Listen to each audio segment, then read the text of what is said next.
Hello friends, परीक्षा धाम में आप सभी का स्वागत है। आज हमारा 5वां चैप्टर है पृथ्वी के प्रमुख परिमंडल। पृथ्वी ही एकमात्र ऐसा ग्रह है जहाँ जीवन है। मानव यहाँ जीवित रह सकता है क्योंकि यहाँ जीवन के आवश्यक तत्व भूमि, जल और हवा तीनों उपस्थित हैं। जीवन के लिए आवश्यक तत्व कौन कौन से हैं? भूमि, जल और हवा।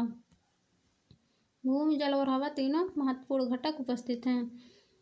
पृथ्वी का ठोस भाग जिस पर हम लोग रहते हैं उसे भूमंडल कहा जाता है, और गैस की परतें जो पृथ्वी को चारों ओर से घेरती हैं उसे वायुमंडल कहा जाता है, जहां ऑक्सीजन, नाइट्रोजन और कार्बन डाइऑक्साइड गैसें और अन्य गैसें पाई जाती हैं। पृथ्वी के बहुत बड़े भाग पर जल पाया जाता है जिसे जलमंडल कहा जाता है। सब लोगों ने वायुमंडल, भूमंडल, जलमंडल के बारे में पढ़ा है। जलमंडल में जल की सभी अवस्थाएं, बर्फ, जल और जलवाष्प सम्मिलित होती हैं। जीवमंडल एक सीमित क्षेत्र है जिसमें स्थल, जल और हवा तीनों एक साथ मिलते हैं, जहां सभी प्रकार के जीवन पाए जाते हैं। पढ़ते हैं कुछ शब्द के बारे में। ग्रीक भाषा के जो शब्द हैं, लिथास का अर्थ होता है पत्थर। एटमास, यह भी ग्रीक भाषा का शब्द है, इसका अर्थ होता है वाष्प। यूडर, यह भी ग्रीक भाषा का शब्द है, इसका अर्थ होता है जल। बायोस, यह ग्रीक भाषा का शब्द है, इसका अर्थ होता है जीवन। भूमंडल के बारे में पढ़ते हैं। पृथ्वी का जो ठोस भाग है उसको भूमंडल कहा जाता है। यह भूप्रकृति की चट्टानों और मिट्टी की पतली परतों द्वारा बना होता है। इसमें जीवों के लिए पोषक तत्व पाए जाते हैं। भूमंडल भूप्रकृति की चट्टान और मिट्टी की पतली परत से बना होता है। इसमें जीवों के लिए पोषक तत्व पाया जाता है। पृथ्वी की जो सतह है उसको दो भागों में बांटा जाता है, एक महाद्वीप, दूसरा महासागर। विश्व के सभी महासागर एक दूसरे से जुड़े हुए होते हैं। समुद्री जल का तल सभी जगह समान होता है। स्थल की ऊंचाई को समुद्र तल से मापा जाता है। स्थल की ऊंचाई को समुद्र तल से, समुद्र तल को शून्य माना जाता है, इससे स्थल की ऊंचाई माना जाता है। और समुद्र का जो सतह होता है सभी जगह एक समान होता है। विश्व का सबसे ऊंचा शिखर माउंट एवरेस्ट है। इसकी ऊंचाई समुद्र तल से 8,848 मीटर है। माउंट एवरेस्ट की ऊंचाई 8,848 मीटर है। और विश्व का सबसे गहरा भाग प्रशांत महासागर में है, मेरियाना ग्रत। इसकी गहराई 11,022 मीटर है। विश्व का सबसे गहरा भाग मेरियाना ग्रत, प्रशांत महासागर में, इसकी गहराई 11,022 मीटर है। हम लोग देखते हैं कि न्यूजीलैंड के एडमंड हिलरी और भारत के तेंजिंग नोरगे शेरपा पहले व्यक्ति हैं जिन्होंने 29 मई 1953 को माउंट एवरेस्ट पर चढ़ाई की। और विश्व की पहली महिला जापान की जुंगो तोपई है जो 16 मई 1975 को एवरेस्ट पर अपना कदम रखी। और भारत की पहली महिला जिसने एवरेस्ट पर चढ़ाई की बछेंद्री पाल हैं। 23 मई 1984 को इन्होंने एवरेस्ट पर कदम रखा। विश्व के सबसे पहले व्यक्ति जिसने एवरेस्ट पर चढ़ाई की एडमंड हिलरी और भारत के तेंजिंग नोरगे शेरपा, इन्होंने 29 मई 1953 को की। और विश्व की अगर प्रथम महिला पूछता है जिसने माउंट एवरेस्ट पर चढ़ाई की तो जापान की जुंको तोबई 16 मई 1975 की। भारत की प्रथम महिला बचेंद्री पाल 23 मई 1984 को माउंट एवरेस्ट पर कदम रखा। महाद्वीप के बारे में पढ़ते हैं। पृथ्वी पर कुल 7 महाद्वीप हैं और ये विस्तृत जलराशि के द्वारा एक दूसरे से अलग होते हैं। जल संधि द्वारा ये लोग जुड़ते हैं, जलराशि द्वारा अलग होते हैं। विश्व के महाद्वीप एशिया, यूरोप, अफ्रीका, उत्तर अमेरिका, दक्षिण अमेरिका, ऑस्ट्रेलिया और अंटार्कटिका हैं। मैक्सिमम महाद्वीप उत्तरी गोलार्ध में पाए जाते हैं। एशिया विश्व का सबसे बड़ा महाद्वीप है। सबसे बड़ा महाद्वीप एशिया है और यह पृथ्वी के कुल क्षेत्रफल के 1/3 भाग में फैला है। पृथ्वी का टोटल जो क्षेत्रफल है उसका 1/3 भाग अकेले एशिया कवर करता है। यह महाद्वीप पूर्वी गोलार्ध में स्थित है। एशिया किस गोलार्ध में है? पूर्वी गोलार्ध में है। कर्क रेखा इस महाद्वीप से होकर गुजरती है। एशिया के पश्चिम में यूराल पर्वत है जो इसे यूरोप से अलग करता है। यूरोप और एशिया के जो संयुक्त भाग है उसको यूरेशिया कहा जाता है। यूरोप के बारे में पढ़ते हैं। यूरोप एशिया से बहुत छोटा है। यह महाद्वीप एशिया के ठीक पश्चिम में है और आर्कटिक वृत्त यूरोप महाद्वीप से होकर गुजरता है। यूरोप महाद्वीप के 3 तरफ जल से घिरा हुआ है। अफ्रीका को देखते हैं। अफ्रीका एशिया के बाद विश्व का दूसरा सबसे बड़ा महाद्वीप है। इससे विषुवत वृत्त 0 डिग्री अक्षांश बीचों बीच से गुजरती है। अफ्रीका का बहुत बड़ा भाग उत्तरी गोलार्ध में स्थित है। यह ऐसा महाद्वीप है जिससे होकर कर्क रेखा, विषुवत रेखा और मकर रेखा तीनों रेखाएं गुजरती हैं। सहारा का रेगिस्तान विश्व का सबसे बड़ा रेगिस्तान है जो अफ्रीका में स्थित है। यह महाद्वीप चारों तरफ से समुद्र और महासागरों से घिरा है। विश्व की सबसे लंबी नदी नील नदी है जो अफ्रीका से होकर गुजरती है। उत्तर अमेरिका विश्व का तीसरा सबसे बड़ा महाद्वीप है। यह दक्षिण अमेरिका से एक सक्रिय स्थल से जुड़ा है। विश्व का तीसरा सबसे बड़ा महाद्वीप उत्तर अमेरिका है और यह दक्षिण अमेरिका से एक सक्रिय स्थल से जुड़ा है जिसका नाम पनामा स्थल संधि है। यह महाद्वीप पूरी तरह से उत्तरी और पश्चिमी गोलार्ध में स्थित है। यह महाद्वीप 3 महासागरों से घिरा है। एक तरफ है इसके अटलांटिक, एक तरफ प्रशांत, एक तरफ आर्कटिक महासागर। दक्षिण अमेरिका का अधिकांश भाग दक्षिणी गोलार्ध में है। इसके पूर्व और पश्चिम में 2 महासागर अटलांटिक और प्रशांत महासागर हैं। विश्व की सबसे लंबी पर्वत श्रृंखला एंडीज है। यह दक्षिण अमेरिका में स्थित है। दक्षिण अमेरिका में विश्व की सबसे बड़ी नदी अमेजन बहती है। विश्व की सबसे बड़ी नदी अमेजन है, दक्षिण अमेरिका में है। विश्व की सबसे लंबी नदी नील नदी है जो अफ्रीका में है। ऑस्ट्रेलिया विश्व का सबसे छोटा महाद्वीप है। सबसे छोटा महाद्वीप कौन सा है? ऑस्ट्रेलिया है। यह पूरी तरह से दक्षिणी गोलार्ध में स्थित है। यह चारों तरफ से महासागरों और समुद्र से घिरा हुआ है, इसलिए इसे द्वीपीय महाद्वीप कहा जाता है। ऑस्ट्रेलिया चारों तरफ से महासागर और समुद्र से घिरा होने के कारण इसको द्वीपीय महाद्वीप कहा जाता है। अंटार्कटिका बहुत बड़ा महाद्वीप है जो कि दक्षिणी गोलार्ध में स्थित है। दक्षिणी ध्रुव इस महाद्वीप के मध्य में स्थित है। चूंकि यह दक्षिण ध्रुव क्षेत्र में स्थित है इसलिए यह हमेशा मोटी बर्फ की परतों से ढका रहता है।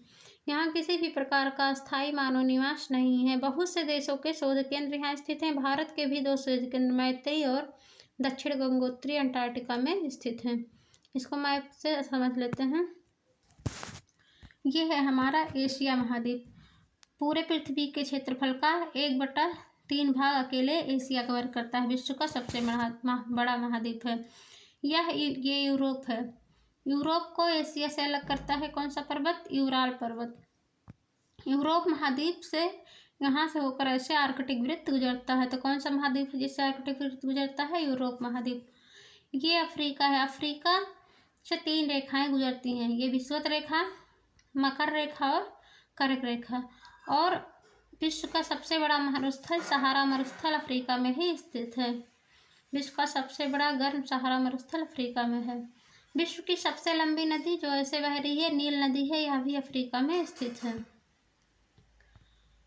और दूसरा महाद्वीप है उत्तर अमेरिका महाद्वीप। यह 3 तरफ जल से घिरा हुआ है। यह दक्षिण अमेरिका महाद्वीप है। यहाँ विश्व की सबसे लंबी पर्वत चोटी एंडीज पर्वत स्थित है। दक्षिण अमेरिका के पश्चिम में प्रशांत महासागर और पूर्व में अटलांटिक महासागर है। लास्ट में हमारा अंटार्कटिका सबसे साउथ में दक्षिण ध्रुव पर स्थित है। अब पढ़ते हैं जलमंडल के बारे में। पृथ्वी को नीला ग्रह कहा जाता है क्योंकि पृथ्वी का जो 71% भाग है वह जल से और 29% भाग स्थल से ढका हुआ है। पृथ्वी का टोटल 71% भाग पर जल पाया जाता है और 29% भाग पर स्थल है।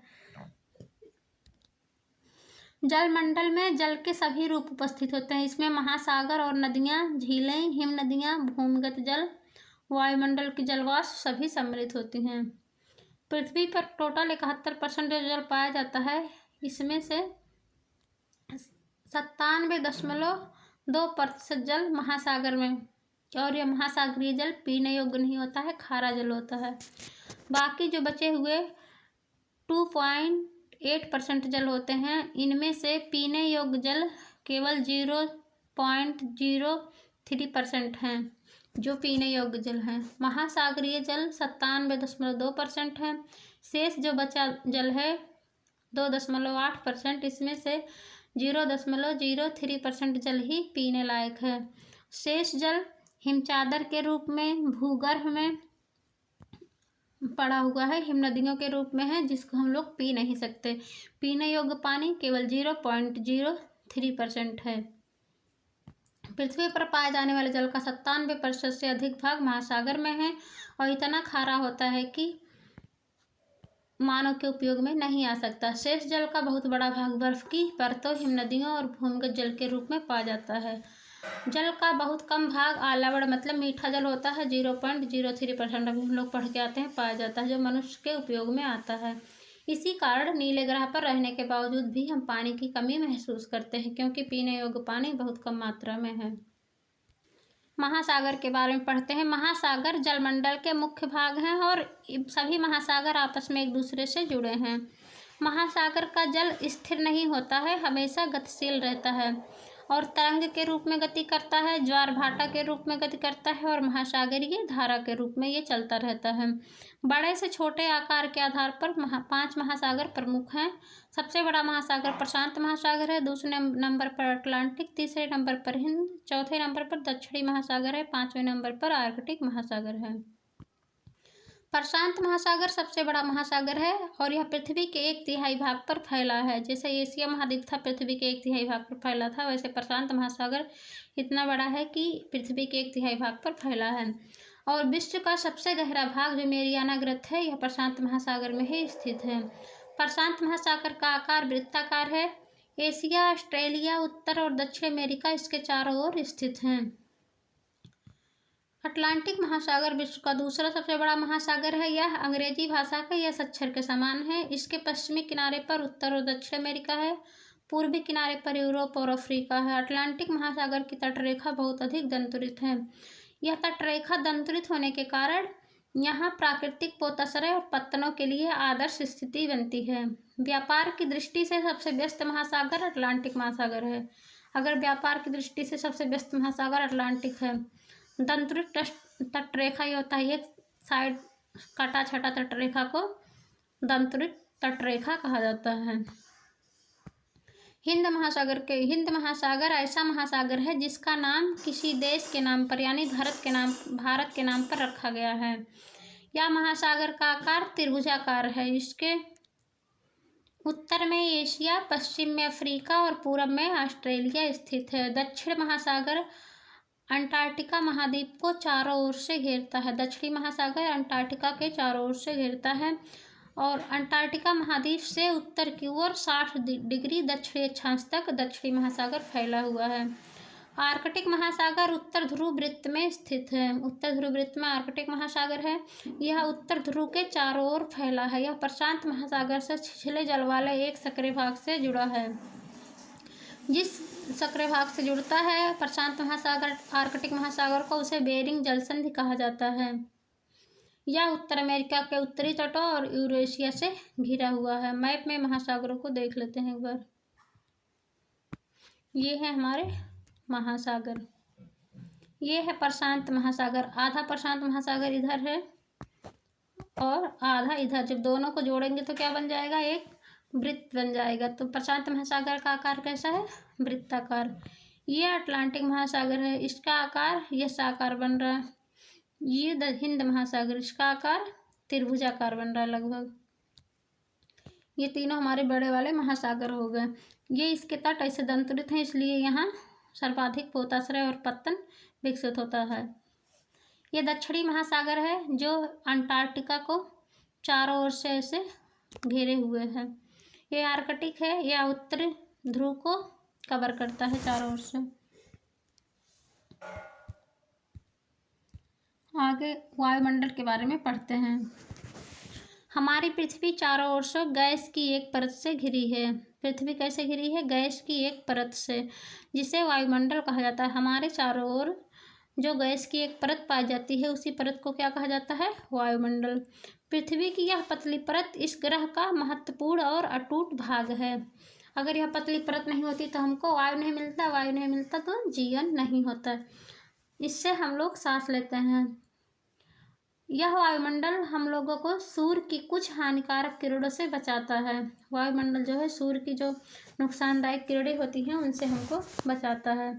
वायुमंडल की ऊंचाई कितनी है, 1600 किलोमीटर तक वायुमंडल फैला हुआ है। वायुमंडल को उसके घटक, तापमान और अन्य के आधार पर 5 भागों में बांटा जाता है। इन परतों का पृथ्वी की सतह से शुरू करते समय क्षोभ मंडल, संताप मंडल, मध्यमंडल, आयन मंडल और बहिर्मंडल कहा जाता है। ये पृथ्वी के 5 परत। पहले है क्षोभ मंडल, जो पृथ्वी के सबसे पास वाला भाग है, यह क्षोभ मंडल है। दूसरा है संताप मंडल, तीसरा मध्यमंडल, चौथा आयन मंडल और बहिर्मंडल। वायुमंडल ऑक्सीजन और नाइट्रोजन का बना होता है, जो कि साफ और शुष्क हवा का 99% भाग है। वायुमंडल में मुख्यतः कौन सी गैसें हैं? ऑक्सीजन और नाइट्रोजन। इसका प्रतिशत लगभग 99% है। आयतन के अनुसार नाइट्रोजन 78%, ऑक्सीजन 21% और दूसरी गैसें जैसे कार्बन डाइऑक्साइड, आर्गन इत्यादि 1% पाई जाती हैं। ऑक्सीजन सांस लेने के लिए आवश्यक है, जबकि नाइट्रोजन प्राणियों की वृद्धि के लिए आवश्यक है। नाइट्रोजन क्यों आवश्यक है? इस प्राणियों की वृद्धि होती है और ऑक्सीजन हमारे सांस लेने में मदद करता है। कार्बन डाइऑक्साइड बहुत कम मात्रा में है, लेकिन यह पृथ्वी के द्वारा छोड़ी गई ऊष्मा को अवशोषित करता है और इससे पृथ्वी गर्म रहती है। यह पौधों की वृद्धि के लिए भी आवश्यक है। कार्बन डाइऑक्साइड ऊंचाई के साथ वायुमंडल के घनत्व में भिन्नता आती है। जैसे जैसे ऊंचाई बढ़ते जाएंगे, वायुमंडल का घनत्व कम होता जाएगा। यह घनत्व समुद्री तल पर सबसे अधिक होता है। वायुमंडल सर्वाधिक कहाँ होता है? समुद्र तल पर। जैसे जैसे हम ऊपर की ओर जाते हैं, यह तेजी के साथ घटता जाता है। जैसे जैसे हमारी ऊंचाई बढ़ती जाएगी, वायुमंडल का घनत्व कम होता जाएगा। हम लोग जानते हैं कि पहाड़ों पर जब पर्वतारोही को सांस लेने में दिक्कत होती है, इसलिए वे ऑक्सीजन सिलेंडर अपने साथ लेकर जाते हैं। जो कोई भी पर्वतारोही जब पहाड़ पर जाता है तो उसको घनत्व कम प्राप्त होता है वायुमंडल का, इसलिए वह अपने साथ ऑक्सीजन सिलेंडर लेके जाता है। जैसे जैसे ऊपर की ओर जाते हैं, तापमान भी घटता जाता है। ऊंचाई बढ़ने के साथ जैसे ऊपर जाएंगे, तापमान में भी कमी आएगी और वायुमंडल में भी कमी आएगी। एटमॉस्फेयर भी कम हो जाएगा और तापमान भी कम हो जाएगा, केवल ऊंचाई बढ़ेगी। वायुमंडल पृथ्वी पर दबाव डालता है। वायुमंडल क्या करता है? पृथ्वी पर एक प्रेशर बनाता है। यह एक स्थान से दूसरे स्थान पर अलग अलग होता है। जो वायुमंडल है, एक स्थान से दूसरे स्थान पर अलग अलग तरह से प्रेशर बनाता है। कहीं ज़्यादा प्रेशर, कहीं कम प्रेशर। इसीलिए कुछ क्षेत्रों में हमें अधिक दाब महसूस होता है और कुछ क्षेत्रों में कम। उच्च वायु जो है वह उच्च दाब से निम्न दाब की ओर चलता है हमेशा, और जो गतिशील वायु होती है इसी को हम लोग पवन कहते हैं। जीवमंडल के बारे में पढ़ते हैं। जीवमंडल स्थल, जल और हवा के बीच का एक सीमित भाग होता है। जीवमंडल स्थल मंडल, जल मंडल और वायुमंडल के बीच का एक सीमित भाग होता है। यह वह भाग है जहाँ जीवन मौजूद है। जीवमंडल में क्या पाया जाता है? जीवन। यहाँ जीवों की बहुत सी प्रजातियाँ हैं, जो कि सूक्ष्म जीवों और बैक्टीरिया से लेकर बड़े स्तनधारी के आकार में पाई जाती हैं। सभी प्रकार के जीव, बैक्टीरिया से लेकर और मानव तक, सभी निवास करते हैं। मनुष्य सहित सभी प्राणी जीवित रहने के लिए एक दूसरे से तथा जीवमंडल से जुड़े हुए हैं। जीवमंडल के प्राणियों को दो मुख्य भागों में, जंतु जगत और पादप जगत में बांटा जाता है। पृथ्वी के ये तीनों परिमंडल आपस में पारस्परिक क्रिया करते हैं और एक दूसरे को किसी न किसी रूप में प्रभावित करते हैं। उदाहरण के लिए, लकड़ी और खेती के लिए वनों को काटा जाए तो इससे क्या होगा? ढलुआ भाग पर मिट्टी का कटाव तेजी से होने लगता है। जब वनों से पेड़ों को काटा जाता है तो मिट्टी बहने लगती है। जब मिट्टी का बहाव होगा तेजी से, तो प्राकृतिक आपदाएं जैसे भूकंप इत्यादि से पृथ्वी की सतह में परिवर्तन होने लगता है। इससे सुनामी भी आता है, भूकंप भी आता है। हाल ही में सुनामी के कारण अंडमान निकोबार द्वीप समूह का कुछ भाग पानी में डूब गया। झीलों और नदियों में दूषित पदार्थों के प्रवाह होने से उनका जल मानव के इस्तेमाल के लायक नहीं रह जाता है। यह जल दूसरे जीवों को भी नुकसान पहुंचाता है। उद्योगों, तापीय विद्युत संयंत्रों और गाड़ियों का उत्सर्जित पदार्थ वायु को प्रदूषित करता है। कार्बन डाइऑक्साइड वायु का एक महत्वपूर्ण घटक है, लेकिन कार्बन डाइऑक्साइड की मात्रा में वृद्धि के कारण पृथ्वी के तापमान में वृद्धि हो रही है। उद्योगों से, गाड़ियों के धुओं से, विद्युत संयंत्रों से जो कार्बन डाइऑक्साइड निकल रहा है, इससे व पृथ्वी के तापमान में वृद्धि हो रही है। इससे भूमंडलीय तापन कहा जाता है। कार्बन डाइऑक्साइड की मात्रा में वृद्धि के कारण पृथ्वी के तापमान में वृद्धि हो रही है और इसी को भूमंडलीय तापन कहा जाता है। इसलिए भूमंडल, वायुमंडल और जलमंडल के बीच प्राकृतिक संतुलन को बनाए रखने के लिए पृथ्वी के संसाधनों के सीमित उपयोग की आवश्यकता होती है।